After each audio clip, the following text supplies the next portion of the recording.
अस्सलामुअलैकुम। मोहम्मद अज़हर सिद्दीक अपने programme political diaries के साथ हाज़िर खिदमत है। 17 जनवरी 2024 बरोज़ बुध ये प्रोग्राम देख रहे हैं। चीज़ें बहुत तेज़ी से तब्दील हो रही हैं और होंगी। मैं बता दूं आपको मायूसी के बादल छटाना होंगे। ये नहीं रह सकते मायूसी के बादल। आप जीत के करीब हैं और आपको नए अज़म के साथ लड़ना है। बड़ी बात मैं करने लगा हूँ आज, और इसमें मैं गुफ्तगू भी करूँगा कि पाकिस्तान तहरीक इंसाफ से बल्ले का निशान लेने का जो फ़ैसला है वो गैर कानूनी है, बहुत सुकम है और सुप्रीम कोर्ट के कई फ़ैसलों की खिलाफ वर्जी है। तौहीन का लफ्ज़ भी अगर ऐड कर दूँ तो हर्ज तो नहीं होगा, लेकिन फिर भी एहतियात रखता हूँ इस बात को सामने रखते हुए।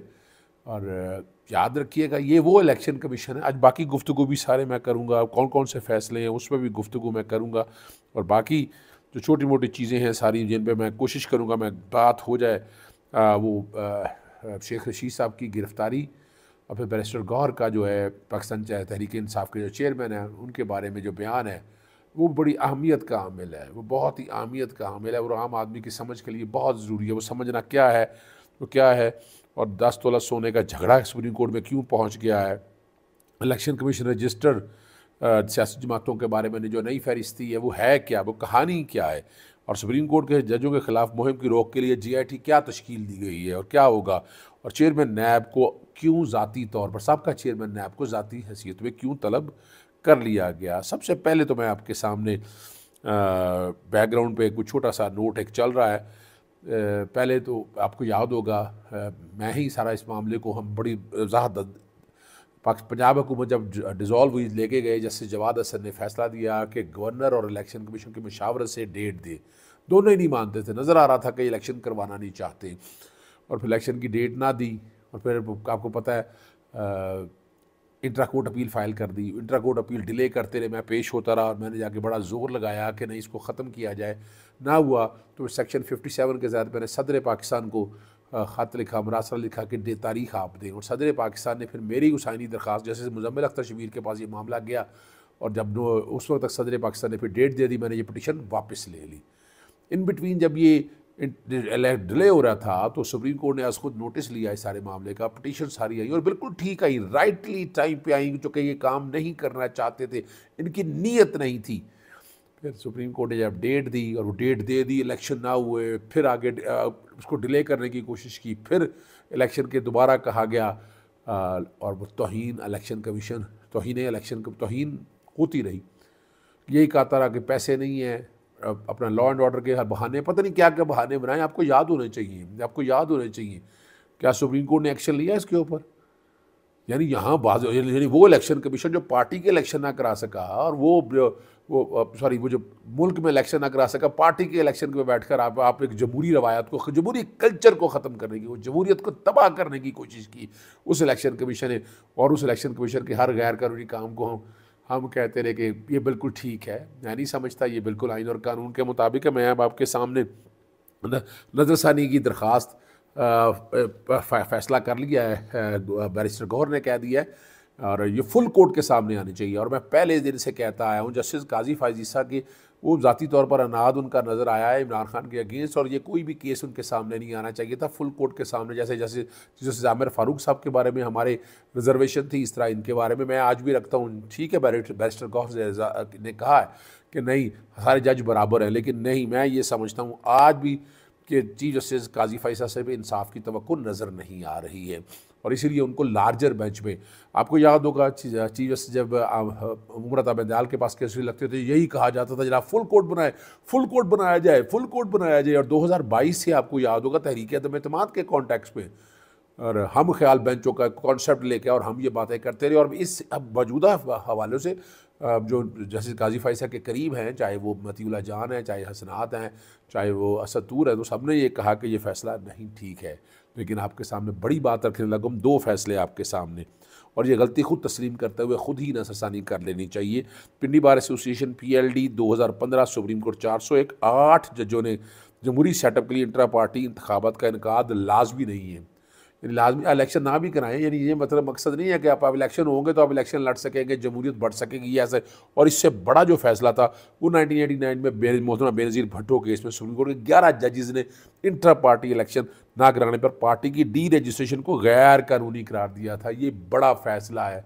तो पाकिस्तान तहरीक इंसाफ इस बुनियाद पे अगर आप देखें, सिर्फ इसी बुनियाद को अगर आप सामने रख कर देख लें कि ज़्यादती क्या हुई है पाकिस्तान तहरीक इंसाफ के साथ, वापस आना चाहिए। और इंशाअल्लाह अज़ीज़ रजिस्टर्ड जमात को तो मान लिया गया है, बल्ला भी आपके पास आने वाला है और बहुत जल्द बल्ला आने वाला है आपको। और बल्ला जब आएगा फिर बल्ला तो फिर आराम से चलेगा, ऐसे किसी को बैठने नहीं देगा। इलेक्शन कमीशन ने रजिस्टर्ड सियासी जमातों की नई फहरिस्त जारी कर दी है और तहरीक इंसाफ रजिस्टर्ड सियासी जमातों में शामिल है। 166 रजिस्टर्ड सियासी जमातें, गुज़श्ता हफ्ते 13 सियासी जमातों को डी लिस्ट किया था। तो ये भी खुशखबरी आपके लिए, बड़ी अच्छी खुशखबरी है। गौहर बैरिस्टर गौहर ने जो है शेख रशीद के तहरीक इंसाफ से शिकायत और मौक़िफ़ दिया है और उनका कहना शरीयत के मुताल्लिक़ कोई इत्तेहाद नहीं हुआ था और हमारा लीडर जो है जेल में है, हमें उसके मकसद को देना है। मज़ीद कहा कि PTI के कारकुन अगर बामी इख्तलाफात ना बढ़ाएं, शेर अफजल मरवत लकी मरवत से इलेक्शन लड़ेंगे, वो हमारे साथ है। ये भी जो है ना, देखिए प्रेसिडेंट सदर अलवी की बहुत खिदमत है, लोग माने या ना माने, मैं कानून का तालिब इल्म होने के नाते से बात करता हूँ। देखिए बात बैलेंस्ड बात करनी चाहिए। जहाँ वो शीशे के घर में बैठा एक सदर जो है ना, सोने के पिंजरे में बंद था, उसके बावजूद जितना कुछ आप लोगों के लिए उसने कर दिया है बहुत है। तो मत हरफ तनकीद का निशाना नहीं बनाना चाहिए उनको, मैं नहीं समझता इस सारे मामले में। और जो आपस में कन्फ्यूजन है छोड़ दें, डिवाइड एंड रूल से बचें। जितना बन सकते हैं डिवाइड एंड रूल से, उतनी आपकी बेहतरी है, उतना आपके लिए आसानी है और बेहतरी है। याद रखिएगा, सास और बहू के दरमियान 10 तोला सोने का झगड़ा इतना बड़ा कि सुप्रीम कोर्ट पहुंच गया। जस्टिस काजी फैसल का 3 रुकनी बेंच के सामने ये मामला आया और ये है क्या, दोनों जानिब से है क्या, इशू क्या है। उन्होंने बताया कि ये सास बहू के दरमियान 10 तोले सोने का झगड़ा है। उन्होंने कहा कि तलाक हो चुकी है, 3 बच्चे भी हैं। हक में रखा, जब पूछा सिर्फ 2000 रुपया है। उन्होंने बताया कि माँ 3 बच्चों की माँ को 10 तोला सोना देने में क्या मसला है और सास की अपील खारिज कर दी है। सुप्रीम कोर्ट के जजों के ख़िलाफ़ जो मुहिम है वो रोकथाम के लिए GIT तश्कील दे दी है। GIT में IB भी है, ISI भी है, फिर FIA भी है। वो कानूनी या ना कानूनी वो अलहदा बात है, इसको चैलेंज करने का। इससे पहले क्या कुछ होता रहा है, अगर आपको याद हो, जस्टिस साकिब निसार साहब के दौर में, जस्टिस गुलजार के दौर में, जस्टिस आसिफ सईद को कितना कुछ होता रहा, ये सारा रिकॉर्ड पे आपको याद होना चाहिए। याद नहीं तो मैं याद कराता चलूँ आपको, और मैं इसलिए बार बार याद कराता हूँ कि आपको इतना समझ आ जाए तो बहुत ज़रूरी है। और इसी चीज़ को सामने रखते हुए कुछ हुआ। मैं और जस्टिस अतर मिल्ला के दौर में, आपको याद है बताया था, जस्टिस अतर मिल्ला के दौर में क्या हुआ था। बाकायदा पाकिस्तान तहरीक इंसाफ ने कोशिश की सोशल मीडिया रेगुलेट हो जाए, मैं भी आया वहाँ पर, लेकिन जस्टिस अतर मिल्ला ने कहा कि नहीं, उन्होंने रूल से अल्ट्रा वायरी कर, उन्होंने कहा कि आर्टिकल 19 की खिलाफ वर्जी और कई ज़मानतें जो FIA आजकल मुहिम जोई पर लगा हुआ है, जो अब लगा दिया गया, उस वक्त भी किया था लेकिन रोक दिया गया। और जब कानून अल्ट्रा वायरी डिक्लेयर किया, FIA ने उसको चैलेंज किया। और कमाल की बात है, हमें जो मरियम औरंगज़ेब, मैं टीम को कह रहा हूँ कि बैकग्राउंड पे आपके लिए वो चला देगा, कि जिसमें मरियम औरंगज़ेब ने वो अपील ही वापस ले ली थी। यानी जो रेगुलेट करने की आज बातें कर रहे हैं वो वापस ले ली थी। ये रिकॉर्ड की बातें हैं, मैं सच बता रहा हूँ आपके सामने, हक़ाइक़ रख रहा हूँ कि ये अब झूठ, थोड़ा कड़वा थोड़ा मीठा आप अपथू की बातें निकाल दें ज़हन से। सच बताएं कौम को, और कौम सच सुनना चाहती है। सच यही है कि आपने उस वक्त ज़्यादती की थी, क्यों नहीं मानते, कहें मुँह से ज़्यादती की थी आपने। और अगर उस वक्त हो जाता, मैं तो आज भी मेरा जिस्म मेरी मर्ज़ी और ये सारी चीज़ें जब चल रही थी, मैंने कहता था कि नहीं, यहाँ जो ऑल फुल बके वो नहीं आना चाहिए, लेकिन ये अब तारीख़ है, तारीख़ दोहरा रही है। और जो GIT तश्कील दी है, जो इस सारे मामले को देखेगी, additional DG FIA Sabir wing होंगे, कन्वीनर होंगे, IB ISI के नुमाइंदे शामिल होंगे, DIG पुलिस इस्लामाबाद को भी शामिल किया गया, और ISI के 20वें ग्रेड के नुमाइंदे होंगे, और पाकिस्तान टेलीकम्युनिकेशन अथॉरिटी का नुमाइंदा भी इसके अंदर शामिल होगा। ये में और आखिर में वाकई इदारा बराए मुतसिब चेयरपर्सन फौजिया वकार ने तैयबा गुल सिंह, जावेद इकबाल साबका चेयरमैन को ज़ाती हैसियत में तलब कर लिया। ये पहले भी जब समन कर रहे थे, चैलेंज किया हुआ है, हाई कोर्ट में मैटर पेंडिंग पड़ा है, कोई इख्तियार नहीं है। चेयरमैन नैब, जो कि वजह है कि वो एजेंडे पे नहीं चल सका, चेयरमैन नैब ने हसूलों पे जावेद इकबाल ने बड़ा काम किया है। मौजूदा चेयरमैन या बाकी हम समझ आ गई, इस्तीफ़ा दे के क्या लेके आए, प्रोसिक्यूटर क्या लेके आए। अब तो नैब तो बेवकूफ़ बनाने का एक इदारा इस वक्त यहाँ बैठा हुआ है।